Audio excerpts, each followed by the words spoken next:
अस्सलाम वालेकुम दोस्तों, वेलकम टू माय चैनल। दोस्तों आज की वीडियो में हम बात करने जा रहे हैं top beautiful place to visit in India. यानी कि दोस्तों इंडिया में एक बहुत ही खूबसूरत जगह जहां पर आपको सैर करने के लिए ज़रूर जाना चाहिए। दोस्तों हम बात कर रहे हैं ईसा खान न्याज़ी के मकबरे के बारे में। दोस्तों इस मकबरे के बारे में और ईसा खान न्याज़ी के बारे में आपको कंप्लीट इन्फॉर्मेशन आज की वीडियो में बताने जा रहे हैं। तो चलिए दोस्तों वीडियो को शुरू करते हैं बगैर किसी देरी के। तो चलिए दोस्तों सबसे पहले आपको बताते हैं कि ईसा खान कौन था। दोस्तों ईसा खान का मुकम्मल नाम ईसा खान न्याज़ी था और दोस्तों ये बंगाल का सबसे अमीर शख्स था जो कि शेर शाह सूरी के दरबार से मुंसलिक था। दोस्तों शेर शाह सूरी और हुमायूं की जंग के बारे में मैं आपको पहले ही बता चुका हूं, लेकिन वो मैंने बताया था हुमायूं के नज़रिए से। आज दोस्तों शेर शाह सूरी के नज़रिए से भी आप जान लीजिए। दोस्तों शेर शाह सूरी ने जब हुमायूं को हरा दिया तो दोस्तों हुमायूं तो यहाँ से चला गया दूसरे शहर यानी कि फ़ौज लेने के लिए। तो यहाँ पर शेर शाह सूरी का कब्ज़ा हो गया और इसी वक्त दोस्तों ईसा खान न्याज़ी शेर शाह सूरी का एक दरबारी बन गया और इनका एक बहुत ही बड़ा सफ़ीर भी बन गया और अहम फ़ैसलों में भी इसे शामिल किया जाता था।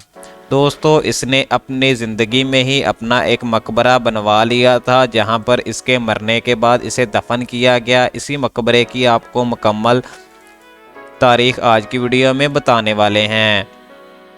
दोस्तों ईसा खान न्याज़ी का मकबरा हुमायूं के मकबरे के बिल्कुल करीब ही है, बल्कि ये दोनों मकबरे एक ही चार दीवारी के अंदर मौजूद हैं जो कि बाद में की गई है।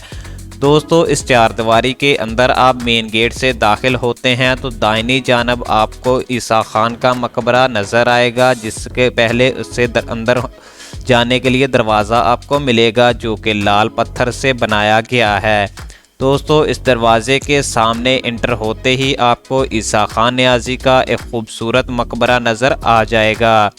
दोस्तों ये मकबरा हुमायूं के मकबरे से तकरीबन 20 साल पहले बनाया गया था, यानी कि हुमायूं ईसा खान न्याज़ी के बाद में मरा था, इसलिए दोस्तों इसका मकबरा 20 साल बाद बना है। दोस्तों हुमायूं के मकबरे के दाहिनी जानब आप अंदर दाखिल होंगे तो आपको 4 फुट ऊंचा एक चबूतरा नज़र आएगा। इस चबूतरे पर इस खूबसूरत इमारत को बनाया गया है जो कि आज भी तकरीबन 500 साल बाद भी अपनी उसी खूबसूरती के साथ खड़ी है जिस खूबसूरती के साथ इसे बनाया गया था। ज़ाहरी तौर पर दोस्तों इसे थोड़ा बहुत नुकसान तो हुआ है जो वक़्त के तपेड़ों ने इसे पहुंचाया है, लेकिन इसकी तकरीबन ज़्यादातर इमारत उसी हैयत में मौजूद है जिस हैयत में इसे ईसा खान न्याज़ी ने खुद अपनी ज़िंदगी में बनवाया था। दोस्तों अगर बात करें इसको किसने बनवाया था तो जैसा कि मैं पहले ही बता चुका हूं कि ईसा खान न्याज़ी ने अपनी ही ज़िंदगी में ही इसे बनवाना शुरू कर दिया गया था। दोस्तों जब 1539 में शेर शाह सूरी और हुमायूं के दरमियान जंग हुई तो हुमायूं को देश निकाला दे दिया गया और हुमायूं चला गया अफ़गानिस्तान। तो दोस्तों पीछे शेर शाह सूरी ने अपना कब्ज़ा कर लिया और इस वक्त ये दरबारी था तो इसलिए इसका रौब भी बढ़ गया।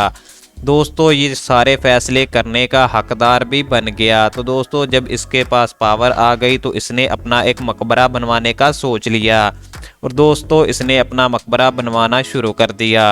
दोस्तों तकरीबन 1548 में इसका मकबरा इसकी ज़िंदगी में ही बनकर तैयार हो गया था और दोस्तों इसकी बदकिस्मती देखिए कि 1548 में ही इसका मकबरा बनकर तैयार होता है और इसी साल ईसा खान न्याज़ी की मौत हो जाती है और दोस्तों यहाँ पर इसकी कब्र इसके कहने के मुताबिक बना दी जाती है। दोस्तों इसके बाद 1554 में इसकी बीवी का भी वफ़ात हो जाता है और इसके बाद 1601 में भी इसके बेटे का भी वफ़ात हो जाता है। दोस्तों इन दोनों की कब्रें भी इसके अंदर ही बनाई गई हैं। इसके अलावा भी दोस्तों यहाँ पर 3 और कब्रें हैं जो कि ईसा खान न्याज़ी के बेटों की हैं। दोस्तों ईसा खान न्याज़ी के 2 पोते हैं जिनकी कब्रें इस पे मौजूद हैं और एक ईसा खान न्याज़ी की पोती है जिसकी कब्र यहाँ पर बनाई गई है।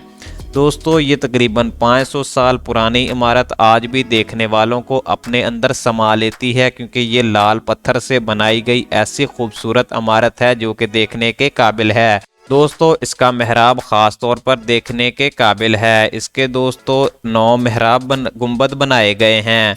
दोस्तों एक बहुत बड़ा गुंबद है जो देखने में हर तरफ से ही नज़र आ जाता है। और दोस्तों इसके अलावा 8 छोटे गुंबद हैं जो कि एक दफ़ा देखने पर 3 ही मालूम होते हैं। यानी कि अगर आप दाहिनी साइड से देख रहे हैं तो आपको सिर्फ और सिर्फ 3 गुंबद दिखाई देंगे। अगर आप बाइनी जानब से देखेंगे तो फिर भी 3 ही गुंबद दिखाई देंगे। ये दोस्तों इसकी एक बहुत ही बड़ी खूबी है।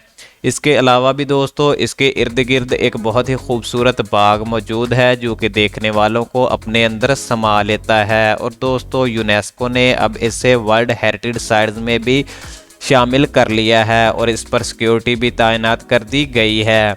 इसके अलावा दोस्तों इसको देखने के लिए बहुत से लोग आते हैं और इसे देखने की सिर्फ और सिर्फ 40 रुपये टिकट है। अगर आप देखना चाहें तो इसे मेट्रो स्टेशन से उतरकर करीब तरीन मुकाम में देख सकते हैं। तो दोस्तों ये थी आज की वीडियो पसंद आने की सूरत में वीडियो को लाइक करें और ऐसी मज़ीद इन्फॉर्मेटिव वीडियो देखने के लिए हमारे चैनल को सब्सक्राइब करें। Thank you for watching.